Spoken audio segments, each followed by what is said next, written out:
이렇게 유가 오르는 게 모든 면에서 다 영향을 미치다 네, 보니까요. 이게 우리나라의 무역 수지도 그만큼 축소가 될 것이다. 여기에 네. 더해서 성장률 자체가 타격을 받을 것이다. 이런 평가가 나와요. 네. 특히 우리나라의 잠재 성장률이 내년에는 1.5%까지 떨어질 것이다. 네, 이런 네. 평가가 국제기구에서 나왔는데요. 네, 네. 이거 역시도 전쟁 상황 이런 것들을 고려했다고 봐야 되는 건가요? 당연히 그렇죠. 지금 예. 이제 가장 큰 게 우리가 원달러 환율이 오른 거. 네, 원달러 예. 환율이 굉장히 급격하게 오른 부분하고 그다음에 우리가 보통 보면은 에너지 가격의 의존도가 굉장히 높은 나라거든요. 예. 그러니까 특히 성장률에 대한 계산을 할 때 물가가 굉장히 많이 오르는 거는 실질 GDP 자체를 떨어뜨리는 효과가 굉장히 크거든요. 근데 이 수입 물가 중에서도 에너지 가격의 의존도가 굉장히 높다 보니까 예. 근데 에너지를 가격이 올라가면 가격도 올라간 데다가 그 가격을 지불해야 되는 원달러 환율 자체가 또 굉장히 급등한 거잖아요. 그래서 기업들의 어떻게 보면은 그 이익을 굉장히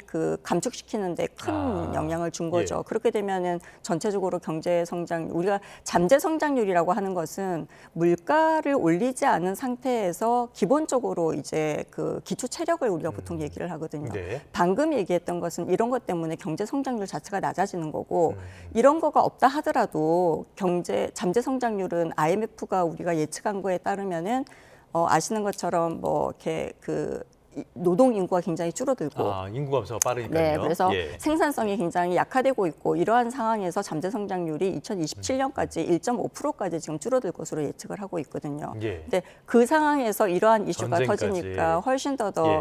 그 성장률이 전체적으로 트렌드가 떨어지는 것이 좀 장기화될 수 있다라고 지금 예측을 하고 있죠. 네. 알겠습니다. 저희가 그래픽도 하나 준비를 했는데요. 네. 지난달에 원화의 실질 가치가 금융위기 이후에 가장 낮은 수준까지 추락을 했다고 합니다. 네. 조금 전에 환율 말씀도 주셨는데 네. 이거 역시도 걱정거리기는 해요. 네, 이게 이제 그냥 원달러 환율이 우리가 1달러에 1,400원이다, 1,500원이다라고 예. 하는 것은 일반적인 환율, 원달러 환율을 얘기하는 거고요. 그러니까 실질적인 구매력 수준에서 원달러 환율을 계산한 게 실질 실효 환율이에요. 예. 이게 이제 어떻게 보면은 그냥 일반적인 원달러 환율하고 다르게 교역 상대국들의 화폐와 물가 수준을 같이 이제 종합해서 계산한 실질적인 구매력을 나타내는 환율이거든요.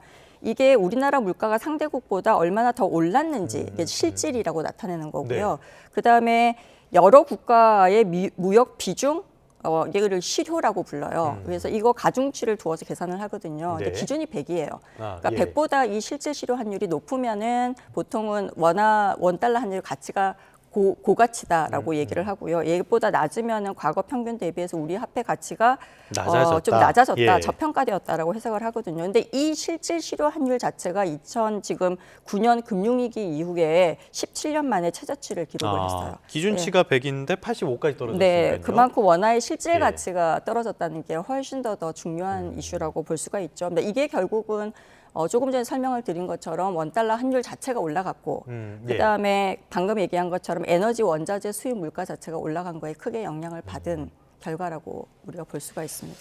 여러 가지 측면에서 우리 경제 네. 이야기를 하면은 부정적인 이야기밖에 드릴 네. 수가 없게 되는 그런 네. 상황입니다.